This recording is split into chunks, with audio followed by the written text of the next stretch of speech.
Welcome to the Virtual Memories Show. I'm your host, Gil Roth, and we're here to preserve and promote culture in this benighted age, one weekly conversation at a time. You can find and subscribe to this podcast via Apple Podcasts, YouTube, Spotify, and a whole bunch of other venues. Just visit our site, vmspod.com, to find more information, as well as our RSS feed, which you can plug into any podcatcher so you never miss an episode of the Virtual Memories Show.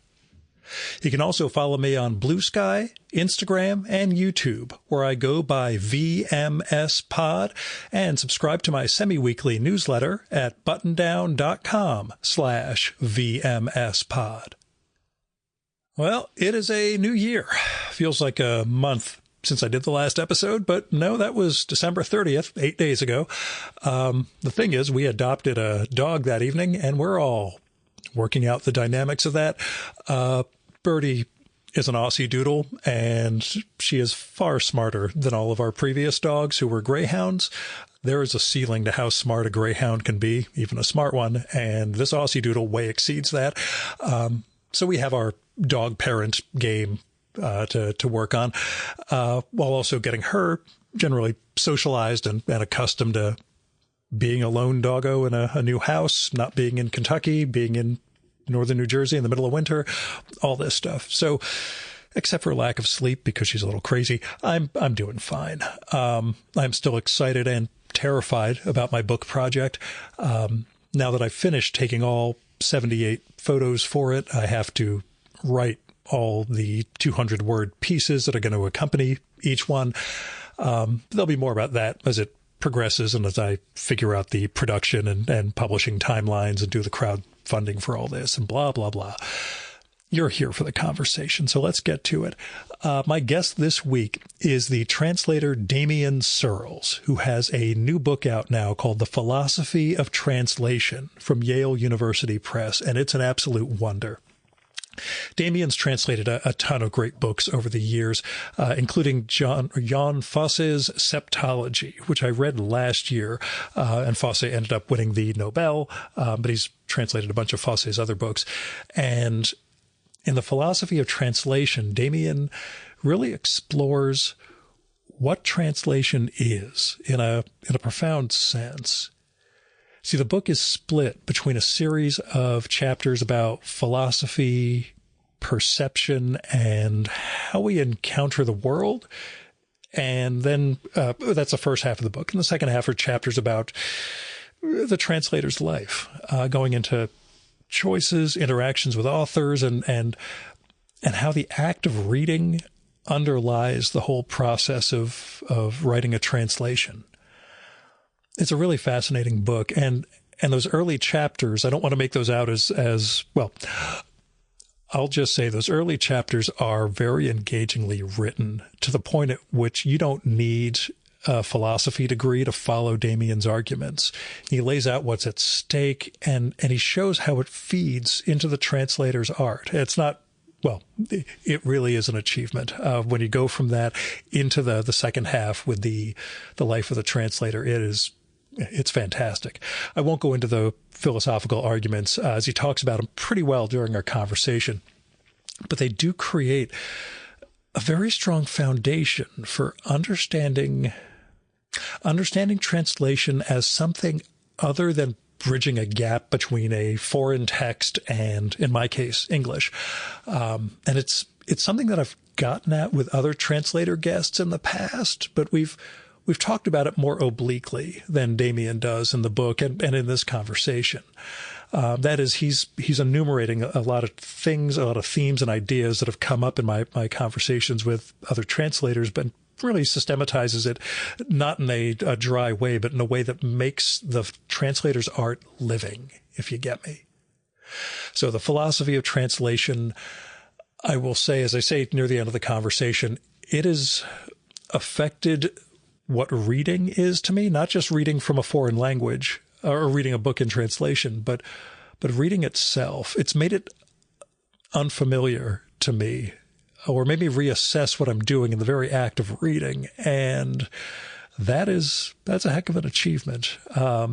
I mean this all in a positive way, and almost in that aporia kind of way from the ancient Greek, that sense of being stunned, and in that stunnedness, coming up with some new understandings and new realizations. So it's a very effective book along those lines. Coincidentally, I happen to be reading two works in translation just now. Robert Musil's The Man Without Qualities, which was translated by a past guest of mine, the late Burton Pike, and Pessoa's The Book of Disquiet. And I'll say I have a newfound respect for the intricacy of what went into both of those books. Anyway, The Philosophy of Translation is a deeply thoughtful book about an often misunderstood art. So give it a read. Go check out Damion's other translations. The Philosophy of Translation is out now from Yale University Press. Now here's Damion's bio from the book. Damion Searls studied philosophy at Harvard and is a prominent translator from German, Norwegian, French, and Dutch, including of books by Nietzsche, Wittgenstein, Rilke, Proust, Victoria Kieland, Sasha Stanisic, Jelinek, Mann, Modiano, and Jan Fosse. His own writing includes fiction, poetry, and a widely translated biography of the creator of the Rorschach test. And now, for my first episode of 2025, the Virtual Memories Conversation with Damion Searls.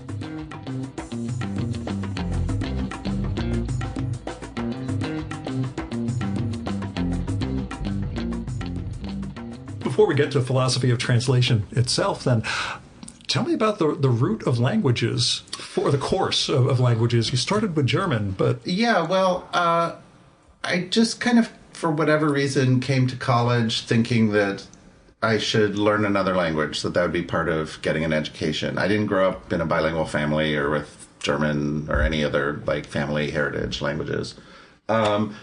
I'd taken Latin in middle school, which I liked. It mostly helped me with the SATs and my English vocabulary because, you know what loquacious means, because loquor means to talk. And so, you know that vocabulary word kind of thing. But I didn't pursue Latin. I had taken French here and there, but never really liked it. I grew up in New York, so absorbed some Spanish, un poquito. And then I took, for the freshman year language requirement in my college, I took Russian, which I also liked, but didn't keep up with it. So German, I only started senior year of college, and it was because by that point I was a philosophy major writing about German philosophy. I had discovered for myself, not discovered just sounds wrong for a famous person, but I had discovered Rilke poetry, and it's like, oh, now I like poetry. And so... So German is the one that sort of stuck, and that was the one that I went to an immersion summer program called Middlebury to do German after college, sort of at the end of college. And so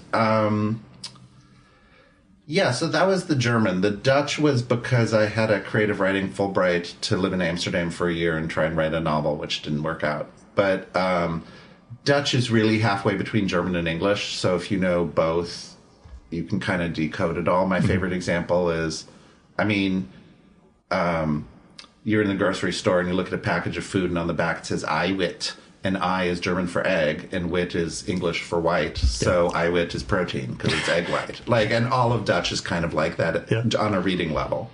It's obviously harder to talk it, but Norwegian, I've told this story before because when Fosse won the Nobel Prize, people asked me, oh, how did you learn Norwegian? How did you discover Fosse? And that was because when a publisher hears about some author, they need to have some way to decide whether or not they're going to acquire the book and pay a translator and publish it.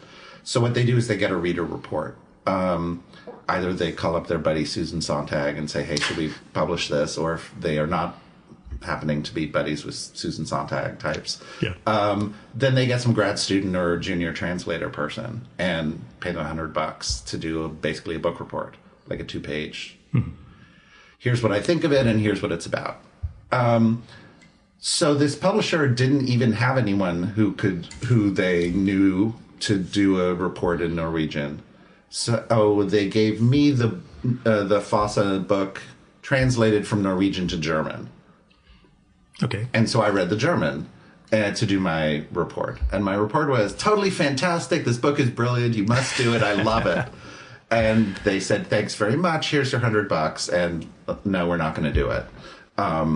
Which is sort of how it often works. They have other irons in the fire, or maybe they don't really care about my opinion. They're only reading the plot summary and then they're not into it or whatever. But I liked it so much that I said, can I take the project somewhere else? I don't know if I had to ask them. It just sort of felt like I should. Yeah, but I mean, they had said no, you know, so whatever. But I did a sample from the German, found a publisher, found a native Norwegian co-translator, a friend of mine who wanted to get into translation, and we did the book together, and that's how I learned Norwegian. So I learned to read it. And I've kept doing Fosse's books. Was his prose particularly conducive to that learning on the fly? I suppose so. I mean, so the process was that Greta, the co-translator I knew, who was Norwegian, but of course fluent in German and 10 other languages because she's Scandinavian. Right. But she did a first draft directly from the Norwegian to the English, and then I would sit there with the English draft with the Norwegian, and I knew what it said because I had the English. But when I couldn't match it up, instead of triangulating with Norwegian dictionaries or my knowledge, I could just look at the German to see. Norwegian's a Germanic language, so that matchup would be closer, and I'd be like, oh, that's where that's coming from in the English. Which was a very strange process. I had these moments of, you know, the human mind is not meant to be doing this. Like, these 3 languages, only know 2 of them or 1 of them. But, so, yeah, it was conducive. It's a very sort of stripped down, repetitive, hypnotic kind of style.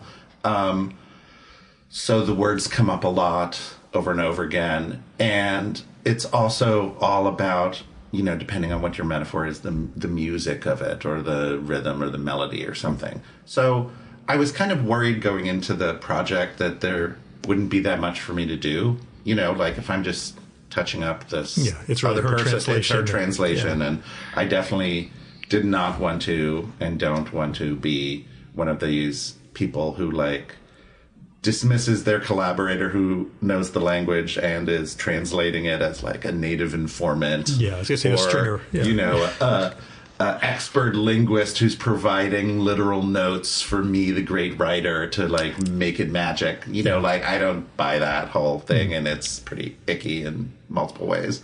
So, you know, if that was how it ended up, then it would just be her translation. But it ended up that I really, and she also really feels that it was a co-translation. We went through 7 or 8 drafts, hundreds of changes a page, because it was real. Sometimes bringing it closer to the Norwegian, sometimes bringing it farther, because it's really about making it sound good. The sound is the whole thing. Yeah. There's not like a exciting story going on or, you know, great nature descriptions or something. It's,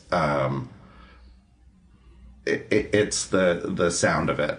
Yeah. And so I did have something to contribute to that process. And yeah, so as I've continued to do it, that's the strength I have. I read well in the other language and I write well in English. I don't speak the other language well, but that's not what I need to do. I'm not ordering a meal. I'm, you know, reading a book to write it. And so, yeah, if it was a subtle novel full of social nuances in the, you know, register or class position of the different speakers, you know, stuff like that, then no, I wouldn't be picking it up that way. But it isn't that kind of language. Before, again, we get to the philosophy of translation, I should ask the other great translator question I like to ask. Language you wish you had?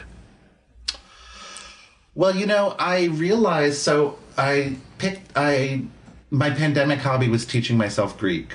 Koine? Or, I mean, modern. Okay. Yeah. So I did add a Greek because I like, you know, because I like Greece, and I fantasize about, like, living on a Greek island or something more than I fantasize about doing the 8,000th translation of Plato or something. But, And Greek is cool because it looks cool. Like you type something on your phone that has the Greek keyboard and it looks like this Roman ruin. Yeah. Like I mean, not Roman, of course, Greek. But so that in a way made me realize, I think the languages I click with are the ones that feed into English. I think probably it all comes down to that I really love English. And so that's why my languages are German, French, Scandinavian, some Latin in there, some Greek in there. And sometimes people are like, oh my God, you know so many languages. And I'm always like, I don't know anything hard. Like, I don't know Arabic, I don't know Chinese, I don't know, anything that different. So like Arabic would be cool. Chinese would of course be fascinating, but those are so... Yeah, I mean, whatever. People can learn them. Like, I could have decided to, but I... So just... There's some Native American languages that are very interesting. And so, yeah, I mean, I guess I don't really feel that much like, oh, I wish I knew whatever, because then I would learn it, But in the abstract, it would be cool to know something more different than the Western European ones. Yeah, I'll say, as a story I've told on the show before, but visiting Budapest 20 years ago and realizing that language has no correlation to any of the etymologies or anything we have. I'm like, I'm usually pretty good and I can't pick up a single word in this entire place. Like everything I saw on signs, it may as well, the characters may as well be wrong. So I visited Hungary when I was in my early 20s from Germany and realized I had a very bad habit, which was, since I can't speak Hungarian, at least I'll speak foreign. Unconsciously. Like, obviously I'm not thinking it through because that doesn't make sense. But I would find myself, trying to say thank you or which way is the bathroom or whatever. And it would come out in German because that was my foreign language. And of course, German to the Hungarians is not gonna it's not gonna win any hearts and minds. Like I'm not making a gesture that'll help them out. Help me out in terms of like winning anyone over. So when I finally realized that this is what I was unconsciously doing, I was like, oh, English. Let's just go with English and be the ugly American in the room. Ugly American better than the ugly German in the room in the 1990s in Eastern Europe. Imagine. God. So tell me about the philosophy of translation. Tell me when you felt qualified to write this book. Well, qualified's an interesting question. Or compelled. I figured that's the other. Compelled's also, I'm not sure about. The thing with qualified is, let me loop around a little bit there. What I start by saying is that, whatever you think translation is, you're reading one thing and you're writing something else. It's something you're reading, for example, a novel in German, and something you're writing, for example, a novel in English, and they go together in some way. So at the very, very basic level, I think everyone kind of has to agree with that. So you haven't said that much when you've said that, but okay, now you have two things you can decide what to look at. And what I end up thinking is that the writing part is pretty much just like any other kind of writing. You're trying to you're writing something in English. So if you're translating some Chinese poem into English, you have to come up with a poem in English that people in English will recognize as a poem and will be able to understand in the logic of English language poetry, and they'll know how to place it, and it'll be something in English. And if it's something in Chinese, well, that doesn't matter because your readers don't know that because your readers are reading it in English. Yeah. So as a translator, you're definitely writing under a strong constraint. I have to write the same book that I just read. I can't just write some random other thing. But everyone's writing under constraints of some sort. There's genre constraints, there's market constraints. There's the fact that you're not making up the meanings of all the words in the language. Like, those are handed to you already, and you're working within those constraints. So, the writing part is not the core of the translation experience. The writing part is you have to be a good writer, but that's true all the time. Sure. So most of the book, I'm talking about reading, both reading in general, which has a lot more going on than it sometimes gets credit for, but then also the special kind of reading that you do to read as a translator. And one reason I like talking about reading as opposed to like interpreting or decoding or something like that is that people understand that reading has a different amount of authority attached to it. Like if I say a translator is interpreting the original, then you're automatically sort of thinking, well, some interpretations are better and some are worse and some are more expert and you need it to be an expert in order to do it properly and all this kind of stuff. But if you read Pride and Prejudice, no one's like, oh, did you give it a faithful reading? Right. No one thinks that because they know that you're not photocopying it into your brain. So it's not about how faithful it is. It's that you're engaging with it and that there's a two-way street going on and that different people have different readings and that's fine. That's how it works. Yeah. You know, just like if we're both in a room, we're seeing the same things from different angles. That's just what seeing is. So I think thinking about translation as a kind of reading already helps kind of strip away this sense that it's this technical mastery task.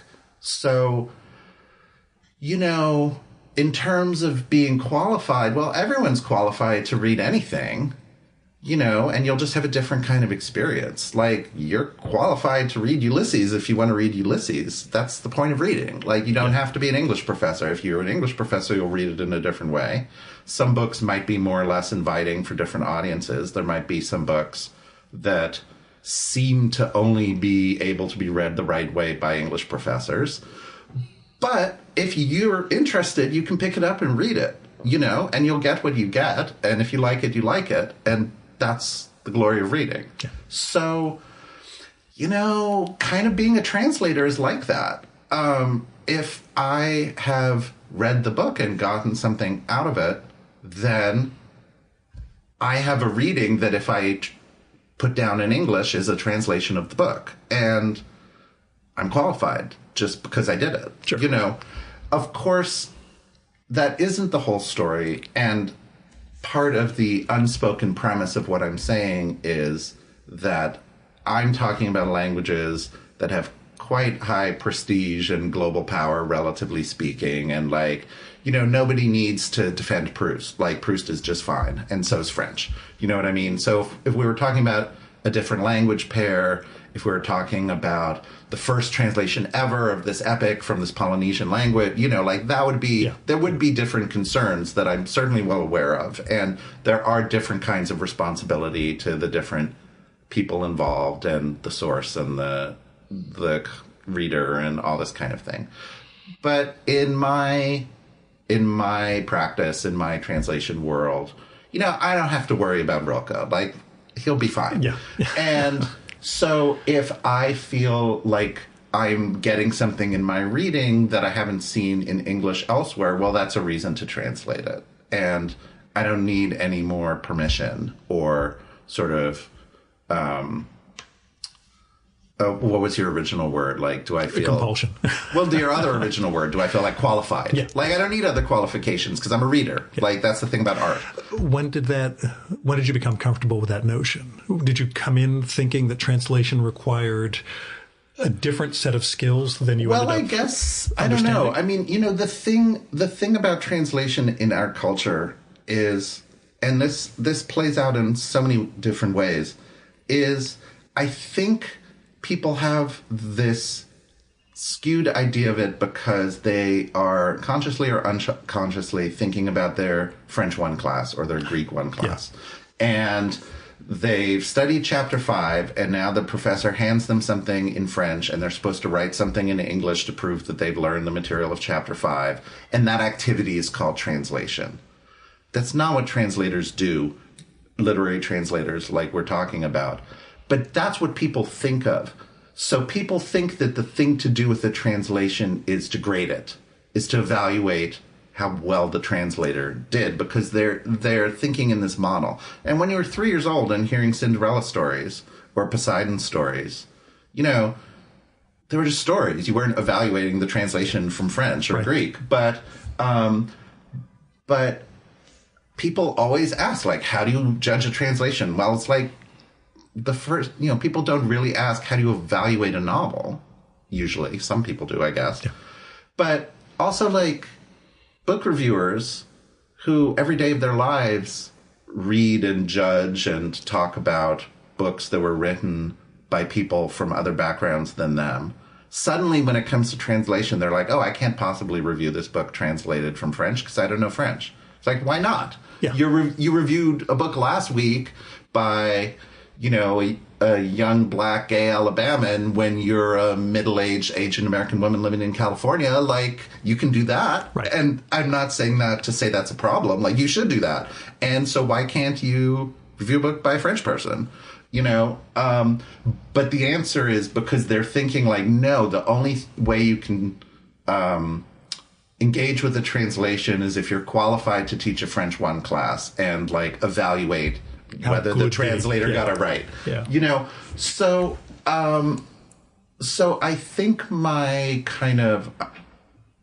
I did somehow avoid some of that ideology just by loving reading so much and being aware that that's not how I'm engaging with books, whether they're translated books or not. So that combined with, you know, whatever the personality traits are that made me like not have that much imposter syndrome.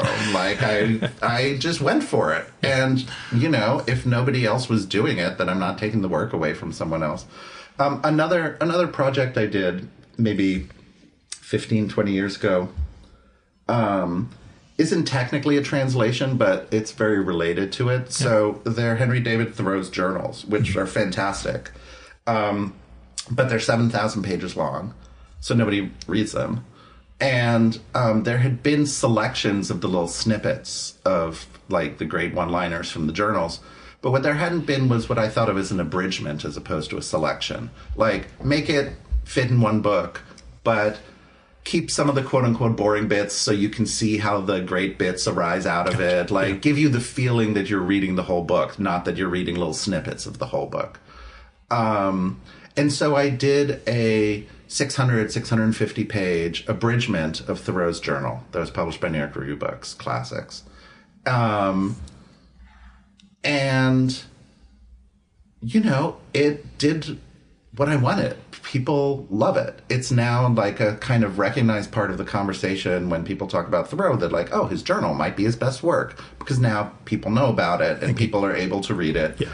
And, you know, there have been nonfiction books about like my year inspired by Thoreau's journal that's based on that. And, you know, so it worked. It like made this work accessible to a new audience, which is really kind of the same job. It feels to me the same job as a translator. But now, why am I the person to do it? Like, okay, I do have a PhD in early American literature. Like, so I'm not totally there's a credential, uncredentialed, right? But that didn't matter. Like, that wasn't why I got the job. The reason I got the job was because I thought it needed doing, and no one else was doing it, and I convinced the publisher to let me do it. And so on the one hand, there's like, well, you know, why me? But on the other hand, if it wasn't me, it's not like the perfect godlike reader would have been able to do it because everyone's partial. Yeah.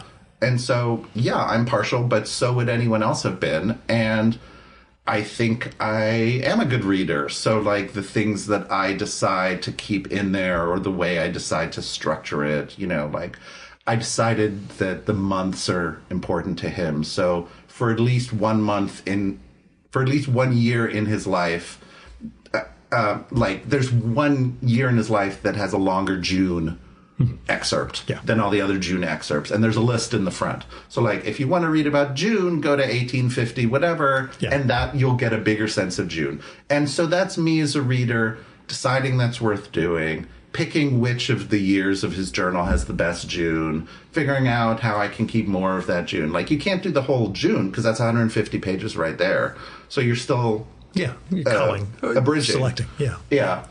Anyway, so in terms of being qualified, why was I qualified? Well, I read it and I engaged with it as a reader and thought that there'd be a way to make it possible for other readers to engage with it in a way they weren't able to before.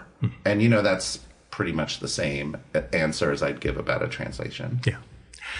And to that extent, one of the things that struck me reading the book, you bring up like Emily Wilson's work on the Odyssey, that need to understand some of the structural elements before going in, before really engaging in the for example, having the months as you did.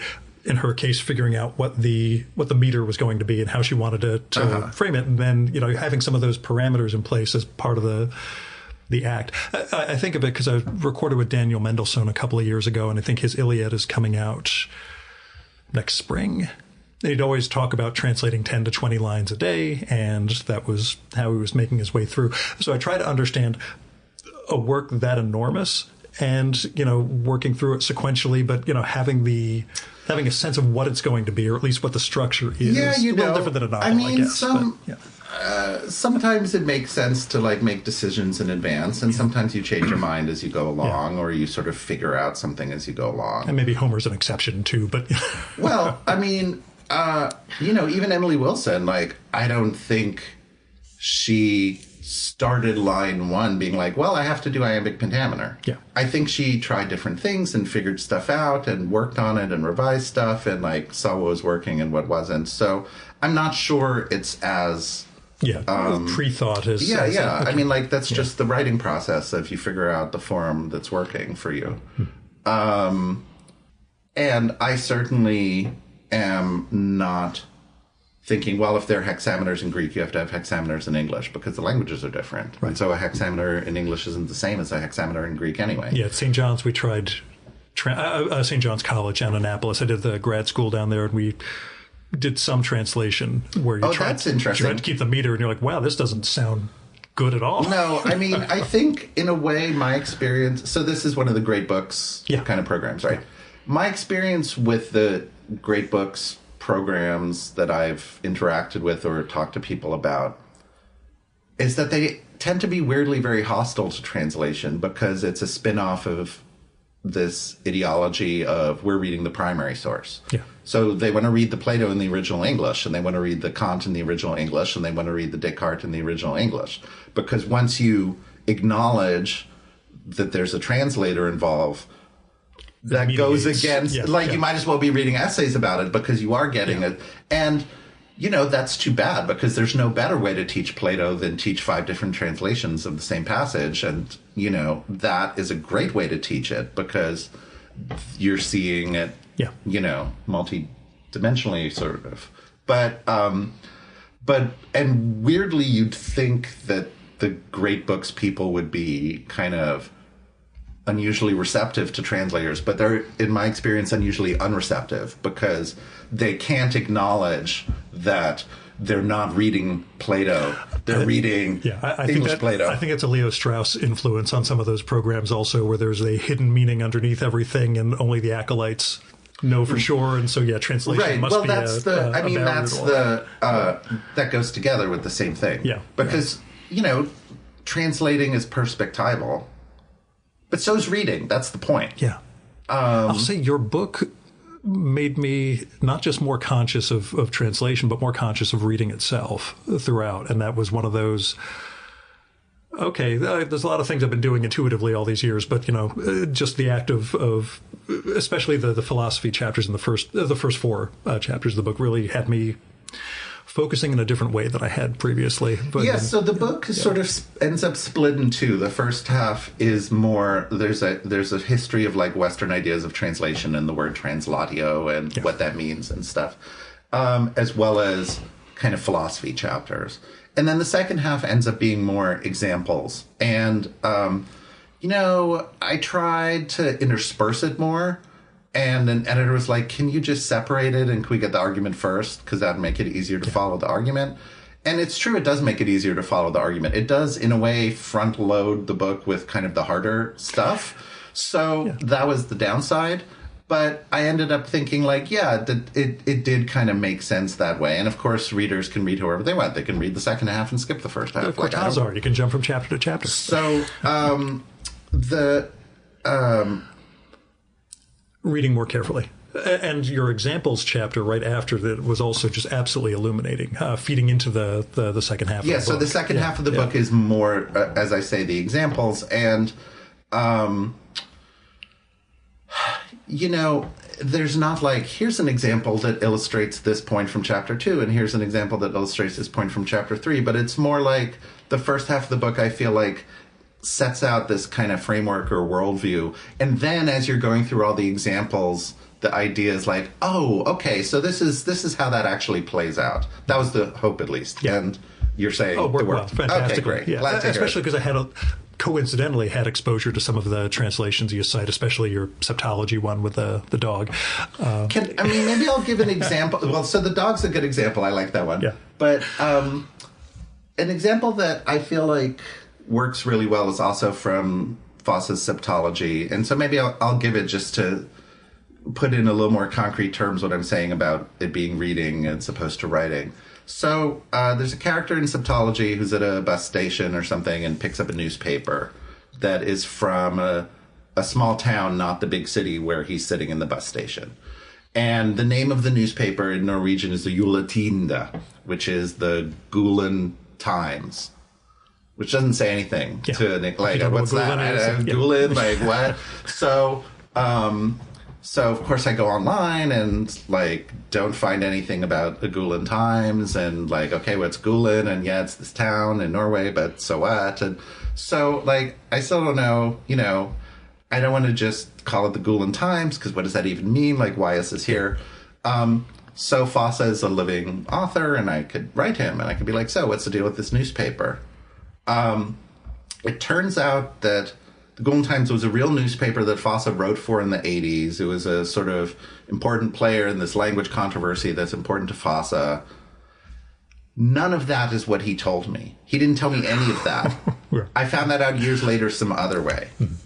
When I said, like, oh, so what's this paper doing here? Yeah. He didn't tell me that. What he told me is that gula is this archaic word that means a strong wind blowing, and that Gulen has this kind of iconic place in Norwegian history because 1,000 years ago, this sort of picture an Icelandic saga like law council like had what is now retroactively considered the first national law of Norway. So it's this iconic Declaration of Independence thing. And then he told me that, and then he said, but you can just translate it, however you want, translate country times, like whatever. Which, of course, I knew, and we had also interacted before, and so I knew he knew I knew and stuff. But he reinforced that, like, yes, the thing to do is not translate Gulen Times as Gulen Times, but to, like, make it work. So, so he reiterated that, like, nothing outweighed the value of, like, making it work. So I'm like, okay, strong wind, like, medieval law, has to sound like a newspaper so the reader doesn't go, like, what's going on? And so what I ended up calling it in the translation is the Northern Herald. And I told him, he's like, that's a great translation.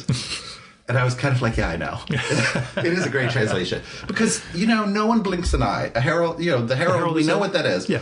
But it has this subliminal heraldry, heraldic thing going on, and, like, the trumpets blowing, and it's the far north, the, like, cold Viking north, the Northern Heralds. And so it, like, has that stuff, but it isn't a roadblock for the reader. No, I guarantee that nobody reading that book ever got to, like, oh, he picks up a copy of the Northern Herald and is like, wait, what's going on? I need to look up that paper and make sure it's real. Right. Yeah. Now, in a way that looks like an example of the translator being subjective and arbitrary, because I'm sure that no other person who was translating that book would, like, come up with that. It was in a way, creative, or you might say subjective if you have an objective pole that you're working against. But it doesn't, in a way, feel like that. To me, it feels like that was about reading. I got to Juletinde, and I couldn't read it. I didn't know what it was doing here in this book. And so I tried harder, and I did some research, and I talked to the author, and then I could read it. Then I had a sense of this belongs in this book, and here's why, and here's the way it belongs. And then I just translated that. I wasn't imposing anything. I wasn't like, I like the word herald, so I'm going to force it into this book. Yeah. You know, which is sort of how people talk about a translator being subjective. No, what it was I tried harder to read it, and then I was giving a faithful translation of that, even though it ended up with Northern Herald, which does not match with the words of the Norwegian. And, you know, that's what he was saying. He was like, it doesn't matter that it's a guillotine that I wrote for. I mean, like, the reason there was no website is because the newspaper folded in the early 90s before there was the internet. So, but he didn't care. Like, that's not what literature is. Yeah. So, and if someone else ever comes along and retranslates septology, you know, throughout the whole book, they're going to have their different sense of what's important and what's not. And so they're going to be reading everything differently, and so it'll come out different, and that's not a problem. That's just what I did too. Yeah. So there, I think it makes it kind of easier to see that I really am talking about it as a kind of reading, and that the thing you need to do is like read to the point where you've read it, and then that's what you're translating. Right. And so what that means, like a sort of surprising corollary of that, is that it really doesn't make sense to talk about a faithful translation or not, because every translation is faithful. It's just faithful to whatever you're finding when you read it. So, I mean, even if you're doing some, you know, 10-dimensional space opera, Star Trek version of the Odyssey, and you're calling it a translation, well, you're calling it a translation because there's some vibe of the Odyssey that you're bringing in, and that's what you're being faithful to. So it's not an unfaithful translation. It's just faithful to that different aspect. And so, like, pretty much every translation is faithful. It's just it's faithful to your own reading, and maybe your reading isn't as good. Right. Or is different. And it's one of the things I appreciated throughout the book, that sense of, I don't want to say sidestepping, but transcending the dualities. As you mentioned, the subjective and objective, the target versus source language, a lot of the things that we consider that create, as you put it, create the notion of bridges and gaps. Yeah, you know, I mean, reading is the thing that already solves that problem. Right. So when someone asks me, like, how do you decide what words to use? Like, how did you decide to put Northern Herald? It's always this weird question. And to me, the analogy is someone asking you, how do you decide what Mr. Darcy looks like? Well, you're not deciding. You're reading Pride and Prejudice, and the book is telling you who he is. That's what reading is. Now, I know that the book is giving me a different picture of Mr. Darcy than it's giving you, but you're not just making it up either. You're in a different relationship with the book because you're reading the book, and in the course of reading, the book is telling you what Mr. Darcy looks like, just like it tells me, even if it ends up in a different place. They don't have to match, just like our perspectives at looking at an object don't have to match if we're in different parts of the room. But we're still not making it up. So it's not subjective. I'm not subjectively deciding what Mr. Darcy looks like, even though there's no objective truth of what Mr. Darcy looks like either, because I'm reading it. Yeah. And so that's one of the ways where even before you get into like what it means to read like a translator, even just thinking about reading and giving it the glory it deserves, like kind of helps you get out of these, like, oh, are you being personal and arbitrary, or are you being faithful and slavish, you know? I will ask, you mentioned consulting with Fosse, and in the book you have a few other instances where you've interacted with authors. Working with living authors or books from deceased authors, is there a preference, or is it, you know? Well, it depends. Yeah, I mean, I do relatively many books by dead authors because I tend to do a lot of kind of classics, and so some of the classics are recent, but you know, I've done like Proust and Rilke and Nietzsche, and you're not consulting with them. On the other hand, you get to read scholarship about them, so you do get your way to answer questions about that material, other than just coming up with it yourself. But it's a different process. And I don't know. I mean, that's like saying, do you like talking to people? Some you like and some are jerks. And, so. It was a funny thing when I found out that there was a huge trove of Pynchon's correspondence with translators that nobody had ever gone into. It's like, oh, yeah, the Japanese translator, the Brazilian one, they were in touch with him all the time, figuring out, things that worked. I'm like, oh, that's a completely different relationship than anyone thinks about for literary scholarship of, Oh my God, that's fascinating. Yeah. Where is that? There was articles I've read a bunch of, pre-pandemic, I remember reading about I think it was a Japanese translator just talking about, got a question about this word and, writes to wherever Pynchon lives somewhere near here, apparently.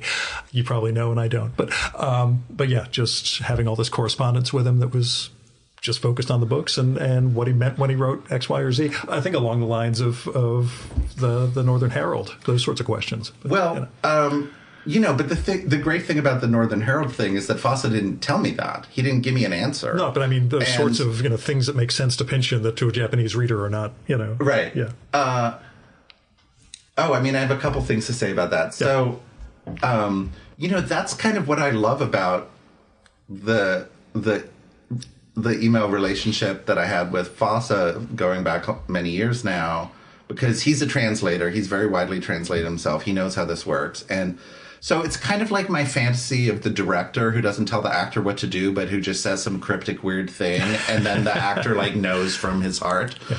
I don't know if that actually happens. I'm not an actor. I don't know. But that's my fantasy of it. And that happens with Fosse. So, one other example is there was a book that I did much earlier before Septology. And the literal translation of... so the character's name is Alice, spelled A-L-E-S. And the literal translation of the title is That's Alice, or It's Alice. And... A-L-E-S is, of course, the English word also. So it's like a beer manual. It's ales. Yeah. We're not going to call it that. That's not going to be the cover of the book.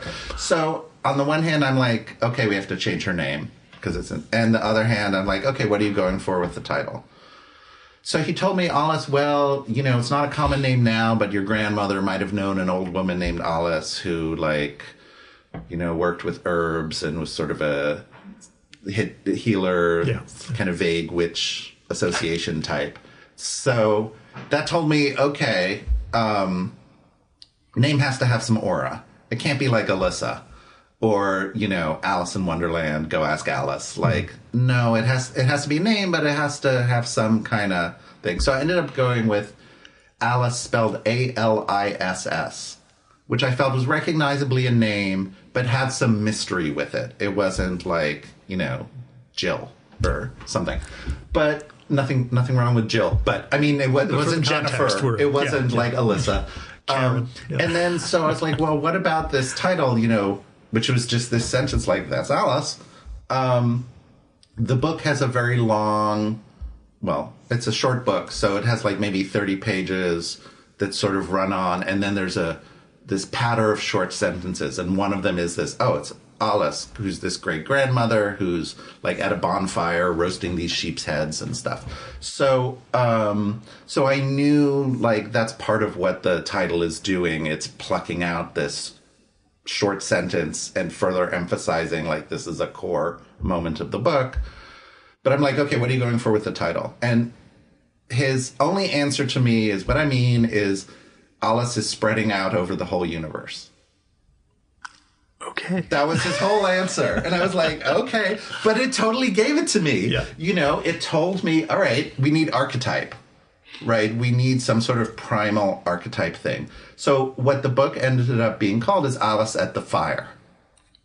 Okay. And he didn't tell me that, but he did tell me that. He told me, Alice is spreading out so this is this moment of where we first see her in the book, and she's roasting these sheep's heads on sticks in this bonfire thing. So, make it this primal moment. And,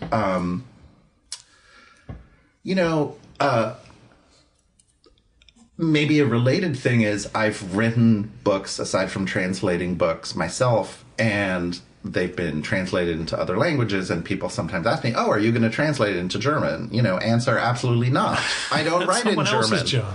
Yeah, I don't write in German. I write in English. I read German. And then they were like, "Well, are you going to, you know, read the German more closely than you read the translation into Hungarian or Japanese?" And the answer is no, because if it's a good translator, I have to let them do what they want to do. And if it's a bad translator, I can't save it. Like, it's beyond help.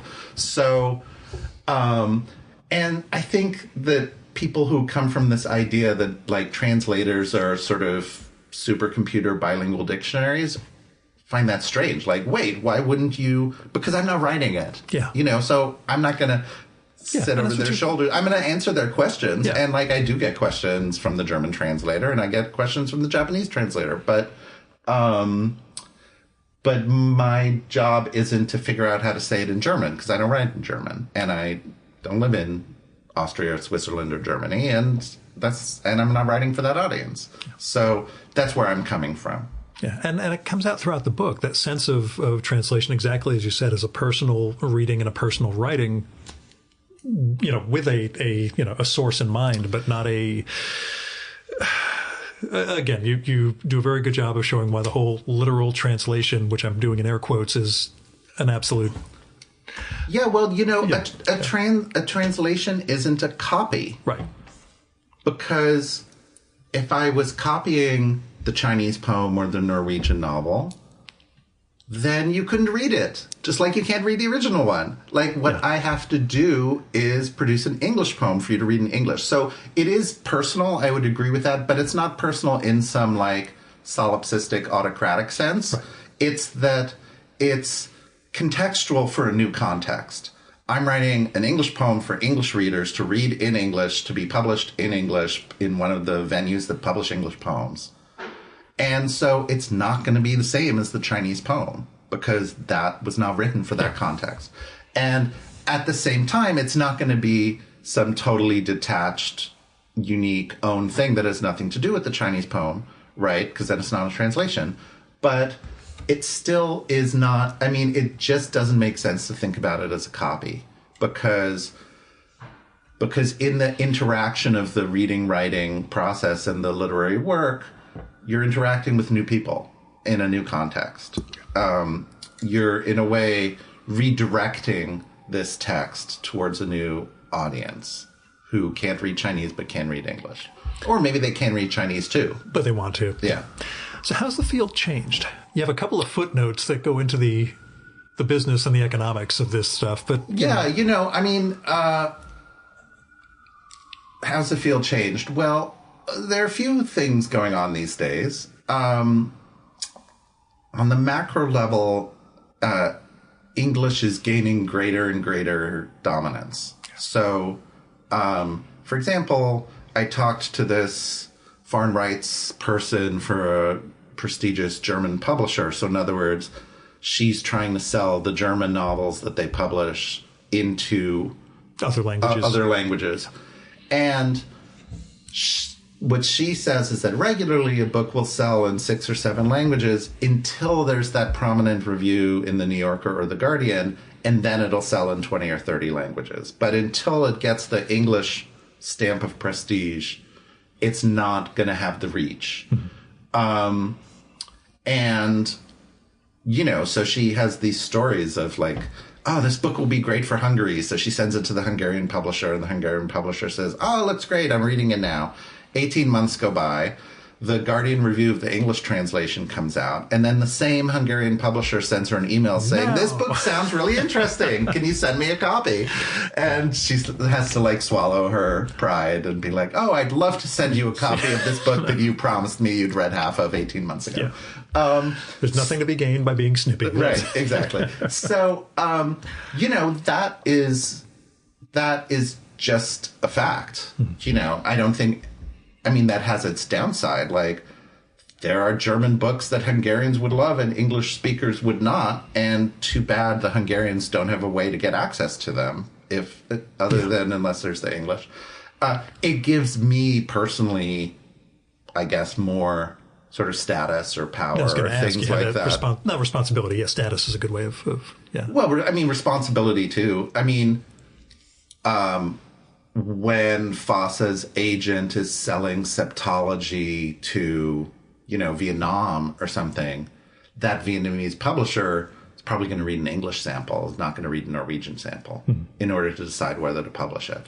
So even things like that, my English sample is kind of the worldwide gateway for a lot of languages. I mean, that may not be as true for, say, a Spanish novel or a French or German novel where a lot more people around the world speak German than speak Norwegian, but still a lot more people around the world speak English than German. So, so that does give more of a role for me, like it or not, and for better or for worse, whatever.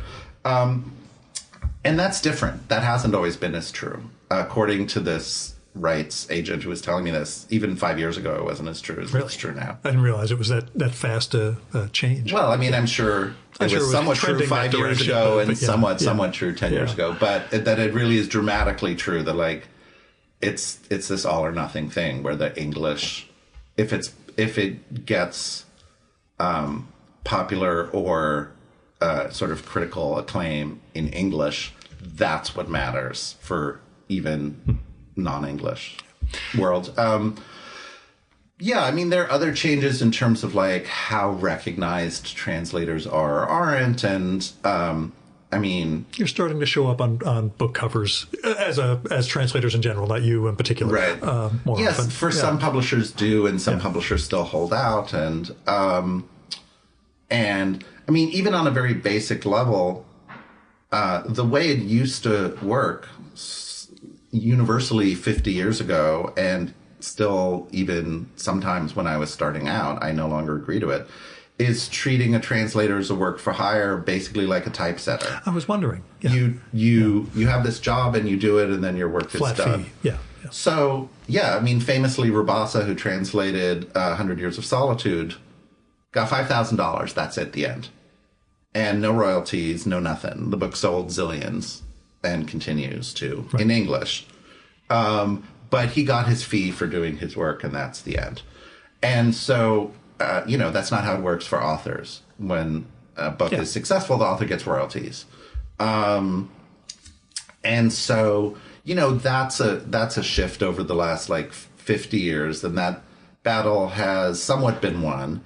Although not. There's still some publishers that never give royalties, copyright, nothing. And if you don't like it, they'll find someone else. And, I don't work with them, but some people do.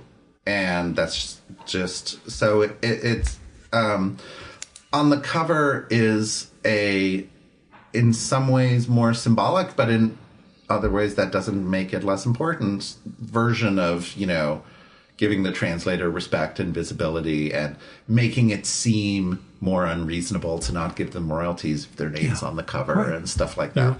So some of the publisher holdouts are like, we give translators royalties, so why are you bothering us? And why are you calling us unfair to translators? It's like, well, you could do both, but so there are changes like that in the field. I think overall, there is a sense that's more widespread that translation isn't just mechanical, like typesetting, and you just convert it and then you're done, and that it is creative, much like the author. We have no problem thinking about this with movies, right? No one is like, is this scene authored by the screenwriter or by the actor or by the director or by the costume designer? No one's like, whose is it? How, did Brad Pitt steal it from the screenwriter, or was it a faithful translation of the script, right? We just understand that different roles play into the final product. Yeah. And, I think that's a pretty good metaphor for translation. The Russian version of War and Peace is written by one person, and the English version is written by two people. And that's fine. Nobody's stealing anything. You don't have to worry about takeovers. It's just that's a kind of collaboration, and just like movies are. But there is this idea of the author as the like lone, brilliant, creative genius that makes it harder to accept that something when you read a book, you want to be getting this magic access to the author's mind in a way that when you go see a movie, you don't necessarily care about getting magic access to a screenwriter's mind. Like, you're not going for that. It reminds me, when you mentioned Tolstoy, it was Anna and not War and Peace where this happened. The first translation I read of it had the most beautiful description of when Levin sees Kitty for the first time. And I've sought out 10 to 12 other translations. Every one of them mangles the fucking thing. And I think it was Aylmer Maude and his wife. That happened to be the first translation. I think that's the one I read too. That's a good translation. It was the big signet. Exactly. Yeah. Totally. It was a line about he sees her as one sees the sun, looking away but seeing her nonetheless. And just like every translation I found otherwise, like, these are terrible. I managed to. Right. But they're all valid. They all. And the fact is, there's probably other translations that have given other people that favorite line of theirs. Right. It might be the one you read first. That was my thing. It just happened to be in that No, totally. That moment. But I mean... But each one's its own book. This is the thing, that not being objective doesn't mean it's not... Not being objective doesn't mean it's subjective. Mm-hmm. You just have to get past that. Yeah. So, I mean, Anna Karenina was... I went to college in the 80s and 90s, so I learned that canons of literature are all like power structures, and they're all, power plays and all this kind of stuff. And it was after college, not for a course, just for myself, that I read Anna Karenina. And I was like, oh, actually, some books are better than all the other books. There's some greatness to be had. Okay, we can talk about the power dynamics, but there are also books that are just better. Yeah.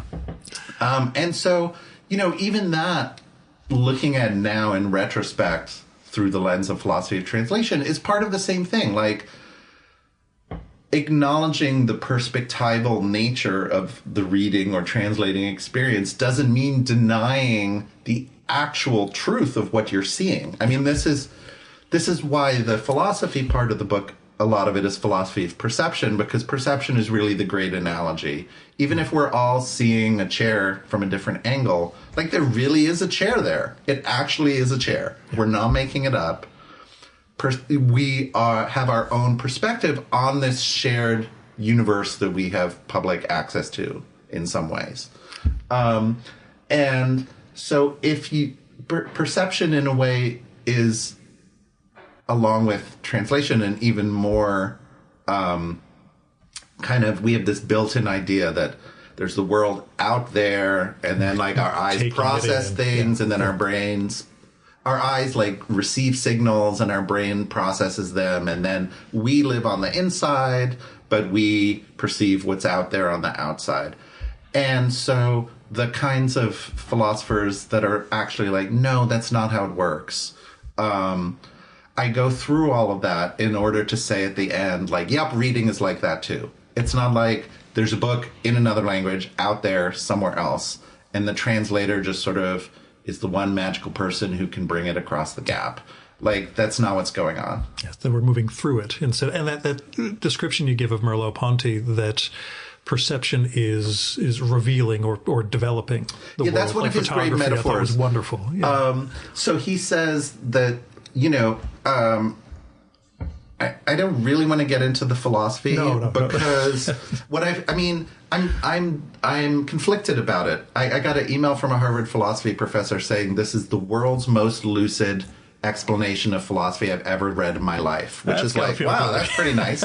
But when I've tried to do it in talks or interviews, it's like, I can do that if I take 45 minutes, but I can even do it spoken, but it takes like an hour. Yeah. So like, and otherwise it's hard to do that.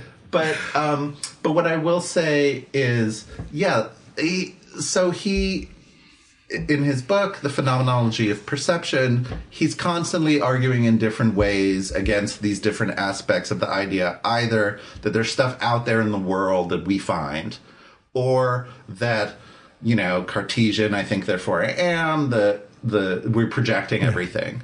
And so what he says is perception doesn't find the world, it doesn't create the world, it reveals it. And there's a great fact about French that the word révélateur means the fluid in a darkroom that develops negatives into photographs. So perceiving something develops the photograph of reality. And that's a great metaphor. And it's a great metaphor for translation. Like, are we just, erasing the original? Are we just finding the original and copying it? No, we're developing the photograph of the original. And we're working with what's really there. And sure, we can be more or less interventionist in our darkroom, but we're not drawing something. We're developing the image that is really there. Right. So let me ask you, you mentioned somebody else coming along someday and translating septology. We mentioned, revisiting dead authors. That sense of, different translations for different eras. Yeah, I'm of two minds about that. Yeah. I, on the one hand, kind of agree. And I do wonder why translations seem to age differently than books. Yeah. On the other hand, I'm not 100% convinced. I still want to read the Scott Moncrief Proust translations from 100 years ago. And frankly, I wish Henry James would be updated. And he is updated in movies, and he is updated in the sense of their new introductions to his books. But has Henry James really aged less than translations from 100 years ago or 150 years ago? I'm not convinced. I don't know. Does a translation have a different kind of relationship to present-day colloquial language than literature does? It's hard for me to understand how that would exactly be true. It sort of seems to be true, and it's sort of received wisdom that, like, a translation from 50 years ago seems stuffy, but a book from 50 years ago doesn't. But do you think maybe that's a failure of the translation itself, that it tried too hard? Well, I don't know. I mean, it's hard to figure out. And or is it a selection bias? Because, like, most of the books from Jane Austen's era are terrible, and we don't want to read them. Yeah. But Jane Austen's great. So, like, that has come pre-selected to us, right? Maybe the books from 100 years ago that we're reading are more are more pre-selected pool of greatness, whereas, if like 1% of all the books from 100 years ago are worth reading, well then why should more than 1% of all the translations from 100 years ago be worth reading? Yeah. And it's just that we are more likely to run across a 50-year-old translation of Anna Karenina than we are a 50-year-old best-selling novel that no one reads anymore. Right. So I'm not totally sure what I think about that. Yeah, I wondered, because every week I go through Edelweiss's review copies of things coming out 6 months from now, which is how I end up finding great guests for the show, and came across, I think it's Picador's putting out a new translation of The Leopard next year, and it was just one of those. Well, so partly, I mean, in reality, it's an economic thing that, like, your publisher is going to sell more copies of Anna Karenina than they're going to sell of some debut novel. Right. So, and in fact, that's kind of a bummer for the debut novelist who can't get an advance to live on, because the publishers are spending their money on retranslating books that everyone's already read and the authors are dead anyway. Mm-hmm. So that's kind of the unspoken reality behind it. But the fact is, like, I've retranslated things too. One of the best I retranslated this Thomas Mann, and one of the best comments I got was from someone who's like, I've been reading Thomas Mann for 40 years, and now I feel like I'm reading him for the first time. Wow. And, so good. I'm doing it was worth doing. Listen, your section on Walter Benjamin that told me that maybe I could give him a shot if somebody translated him correctly made me very, very happy. So it means I'm going to have to read him again at some point. But, seeing the examples you used and why they were... Well, I only give one bad example in the book, I think, because I am basically you didn't trash very anyone. Positive, except that one example, except the Walter Benjamin. I mean, you didn't name the person you were trashing. Right, yeah. Who I'm sure everybody can figure out. But No, I mean, basically because I think a translation is operating from the perspective of the person who's reading it. And also, if you're translating a language learning textbook of example short stories, then you're going to put a lot of footnotes in there because it's a different book than if you're publishing some Bolaño collection for general readers in English. You're going to translate it differently, and you're going to annotate it differently. You're going to introduce it differently. You're going to present it differently. And so I basically tend to think that every translation is working fine in its own terms, even if it's not what I'm looking for. But I do give one bad example of a translation that makes me really mad, because it just seems rude, and it seems like, don't you care? Don't you think the author doesn't want to sound like this? Don't you think readers don't want to be bashed in the face with your terrible translation? Like, are you mad at them? Are you trying to punish them for not knowing German like you do? And I go through it, and I do sort of tear apart this sentence for being awful. And then I say, well, even so, I can't say it's unfaithful, because the person who did that translation was operating in a context of academic philosophy translation, where this is what you're supposed to do. You're supposed to basically provide word-for-word cribs and call it a translation. And, those rules aren't his fault. I'm sure he wasn't, literally hating his readers. And so the only reason to go through it is because it sort of shows the negative version of what my commitments are. And a lot of what you talk about in the book, also just the ways you explain the differences in German and English language, and the way nouns and verbs work, and why you translate in certain ways. I just felt absolutely illuminating. Another Benjamin reference, but I want to let you get back to your A, breakfast, B, your event today. So I have to hit you with a question that I didn't prepare you for, but I'm praying to God you're actually going to have something for me. What are you reading right now? What am I reading right now? Doesn't have to be professional. No, I'm having a good reading period. Yeah. One of the I might pull rank a little bit though. Yeah. This is actually one of my really good skills, recommending reading for people. If I know someone and they're like, what should I read next? Or if I don't know them and I say, well, tell me about what you like or whatever. And also I read pretty widely. There's a great kind of tradition at this website called The Millions, where they ask a bunch of people at the end of the year to do their year in reading. Oh, that's what I'm doing for the show. Every year, the second to last episode of the year is called the guest list, where I hit up all the guests about the favorite things they read last year. It doesn't have to have come out last year, just... Right. Yeah. So anyway, I did one of those for 2023, at the end of 2023, and, there's kind of a lot there. Mm-hmm. So it's hard for me to just answer the question into the void, because I'd be able to give a really good answer if we were one-on-one and really talking about it. And it's hard not to just list here are 20 things that I've read recently that I think are great, but for different people and different reasons and stuff. So I don't know. I'll just sort of randomly say a couple, I guess. There's a Australian Aboriginal writer named Alexis Wright, and she has a new book called Praiseworthy, new meaning maybe a year or two old, that's really phenomenal.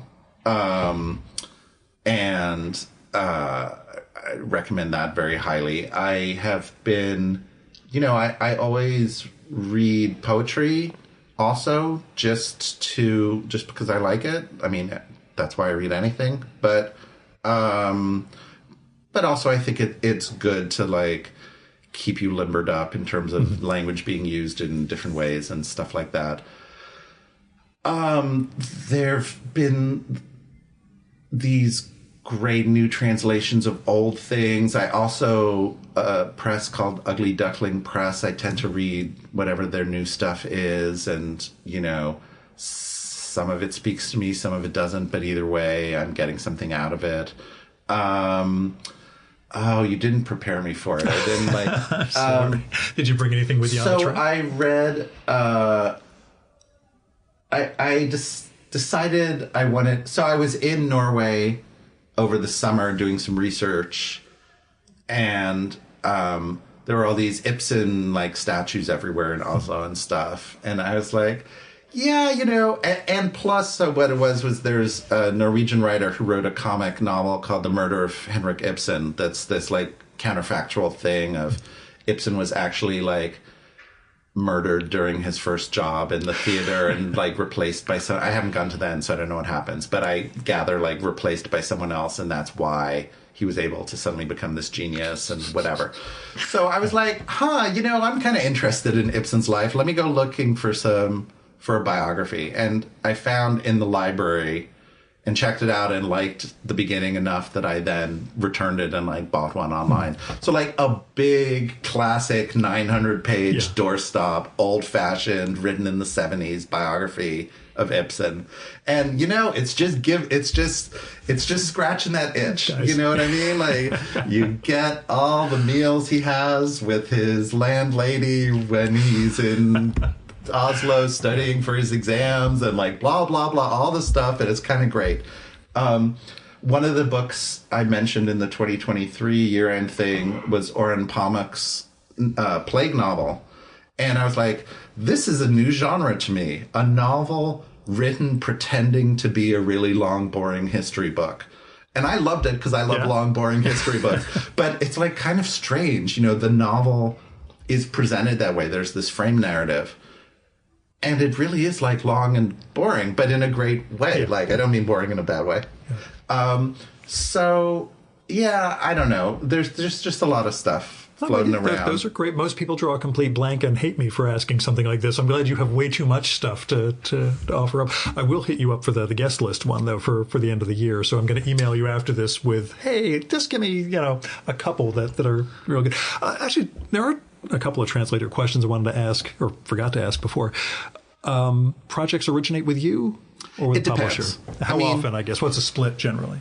Well, it's kind of like any creative line of work. Mm-hmm. So at the beginning, you're pitching your passion projects and you're doing it for free or for almost free until people have heard of you and you have a track record. And then you're able to,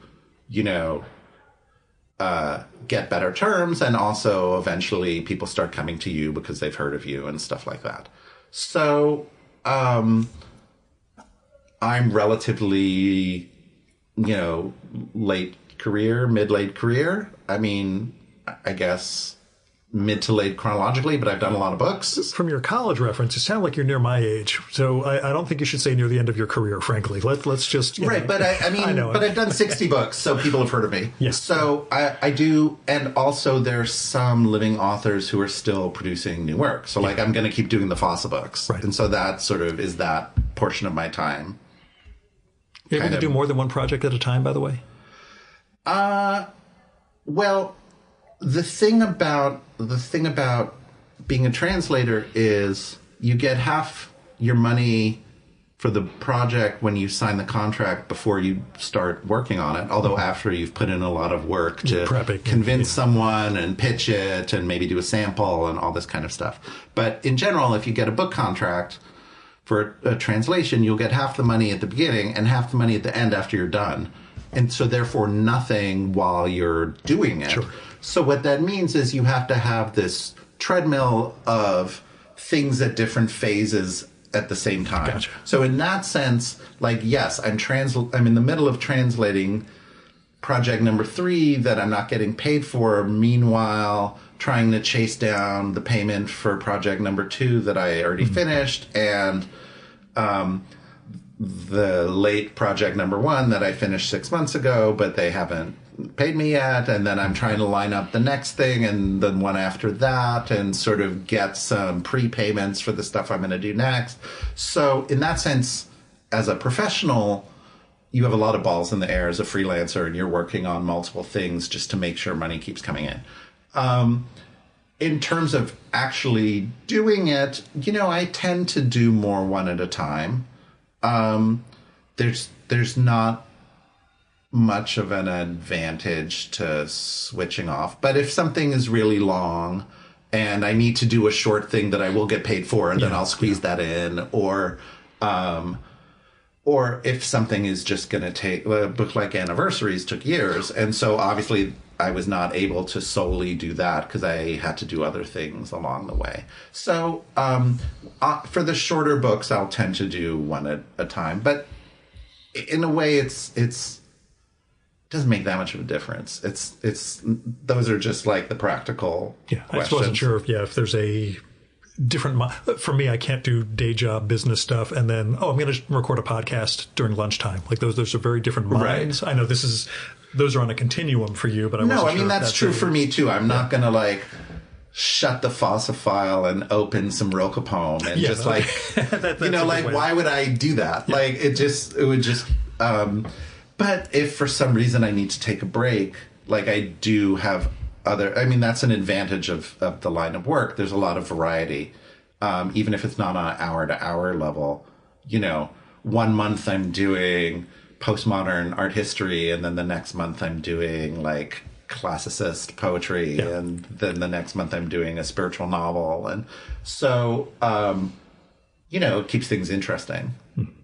I forgot. I did have one other thing before I let you go. It's from the book itself, which I'm hoping you'll be able to speak on if I can read this. Am I on the right page? No, I'm on the wrong page. You can tell me. I probably know where it is.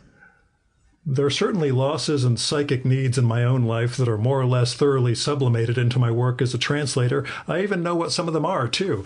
So, so the context for that is, and this is maybe you don't bring a lot of yourself into the book. This is maybe worth talking about.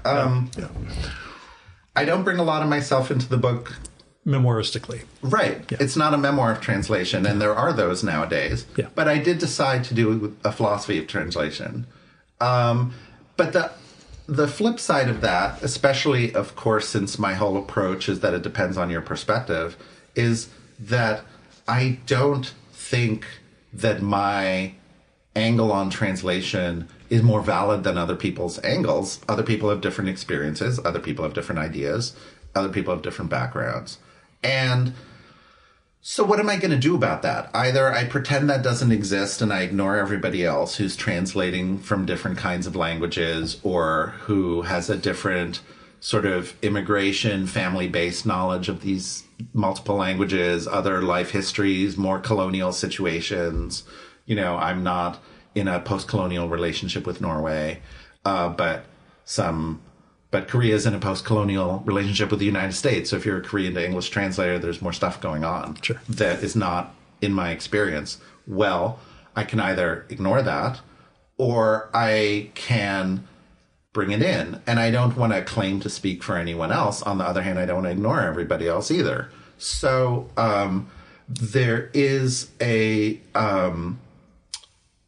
it's mostly in one chapter, but it's kind of throughout, where I say, well, here's another way to look at it, and it's not my personal position, but it's a perfectly valid position, and here's someone else who's written about it because it's their personal position, and I'm going to quote them and talk about that. So, in a way, it was hard to get the tone for that right, because you didn't want to sound like you were doing some sort of pandering and patronizing, I'm going to bring in a translator from this language, or this kind of person, or whatever. On the other hand, I didn't want to just pretend that my experience is the universally valid experience. So you have to acknowledge and you have to grapple with that different people are different. So it's in that context where I'm talking about this one writer and translator in particular who emigrated for not purely personal preference reasons. Her family, when she was like 5, from India and to the United States. And when she was older and wanted to learn Telugu, which was her first language, that is not taught in America. is amazingly the fastest growing language in America, the single fastest growing language, partly because of immigration. Yeah. I mean, mostly because of immigration, I guess. But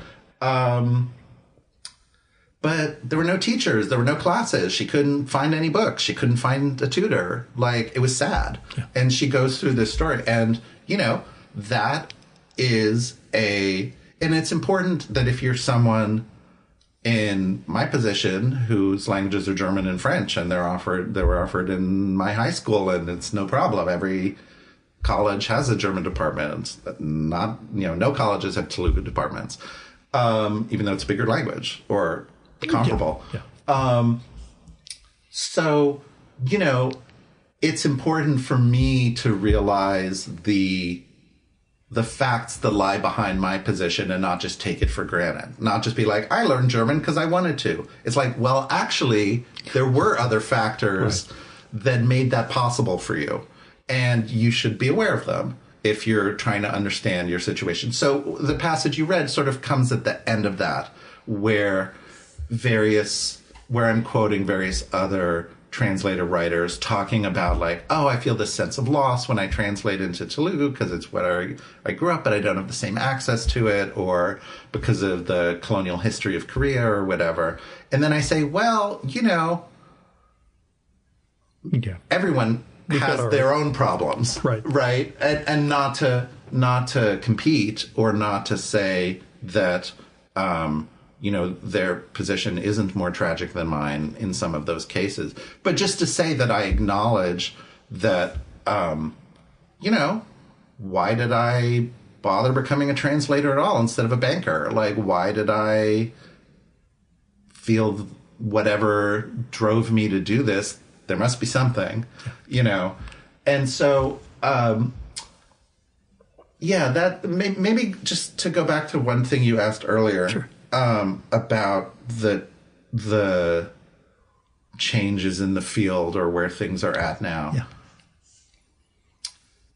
Another angle on it is, like, I thought that a time was good to write a book like this. There have been a few recent, in the sense of last 15 years, kind of introductory books about translation. Actually, it's more interesting than you thought. There are all these fascinating issues. Here's some of the stuff you might not have thought about before, written by excellent translators who talk about their own experience. So David Bellos did one, Mark Palazzati did one, Edith Grossman did one called Why Translation Matters 15 years ago. And so I thought that those are great, but I didn't need to do another one. I didn't need to do a, like, first primer of, like, actually, here's why you should think about translation at all. And at the same time, there's also been a huge field of translation studies, academic, some of it super academic, all very specialized, that didn't exist 50 years ago, but did exist now.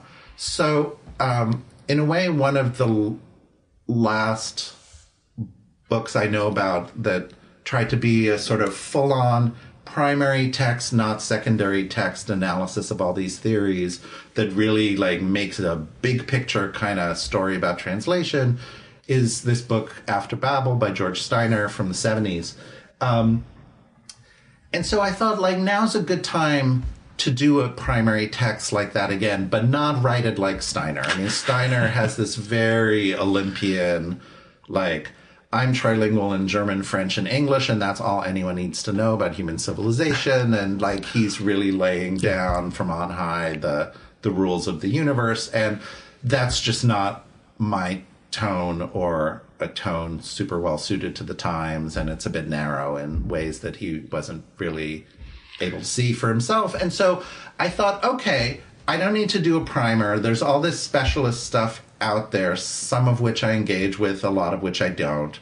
But, like, I'm going to write a book now called The Philosophy of Translation. And because it's coming from someone who's a practitioner, I think it hits different than if I was a philosophy professor writing a book called The Philosophy of Translation. I think a book called The Philosophy of Translation, coming from a practicing translator who works a lot, you know, people have a different sense of the kind of book it's going to be. And that's what I was going for. So I thought it was a good time to like not start at square one, you know, to just sort of take for granted, like, yes, translation is interesting and I'm doing a philosophy of it. I appreciate the fact that we just managed to answer my first question on the sense of being qualified and compelled to do it. This exactly ties the whole thing up, and it captures everything that I dug about the book. So, Damion, A, like I said, this book has me thinking more about reading in general than simply reading in translation. And B, you know, I have to go back and read the anniversaries now. I know I've got it on my shelf in the slipcase from New York Review. I'm looking forward to it. No one has to read anything. You know, I get everything you write about it makes me think, oh my God, I need to. Well, right. That's the enthusiasm part. But, you know, I sometimes have been asked on panel discussions or something, they'll be like, so tell us why you think it's so important to read books in translation, you know? And my answer is kind of like, you know, I'm not here to make anyone eat their vegetables, man. Like, if you don't want to read books, you know, if you want to see movies, if you want to play video games, like, great. You know, not my, dude, you do you. I just want the good stuff. And, like, not all the good stuff was written last year in English. And so, you know, I think, sure, in some sense, there's value to, like, broadening your horizons. And not everything in translation is going to broaden your horizons either. But... you know, but like I say, I'm not here to make you eat your vegetables. Like, I just think this stuff's good. Yeah. And I want to read it. And it's rewarding to me to give people access to it. I mean, like, when someone says to me, Anniversaries is one of the greatest novels I've ever read. Or Septology, like, it's so meaningful to me. And they've read it in English, that's really rewarding. I mean, that I did my job. I gave someone the chance to have the reading experience, not exactly the same, but a comparable reading experience to the one that I had that this person wouldn't have had because they didn't read that they don't read that language, right? So that feels rewarding to me. And but I'm not going around telling people they should. No. You know, it's just I'm giving them access to it if they want it. Yeah. I treasure your enthusiasm. It comes out in every page of this book. So thank you for this, and thank you for making the time, man. I appreciate it. Thanks a lot.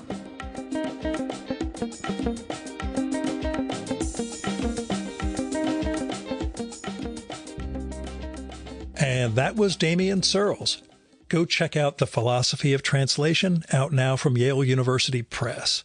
I hope we gave you a flavor of not just the arguments Damion makes, but the fun of his prose style. It really is an engaging read and a fun read, even in the philosophical chapters at the beginning of it. He swept this reader along, and I think if you're a listener of this show, you'll dig it too.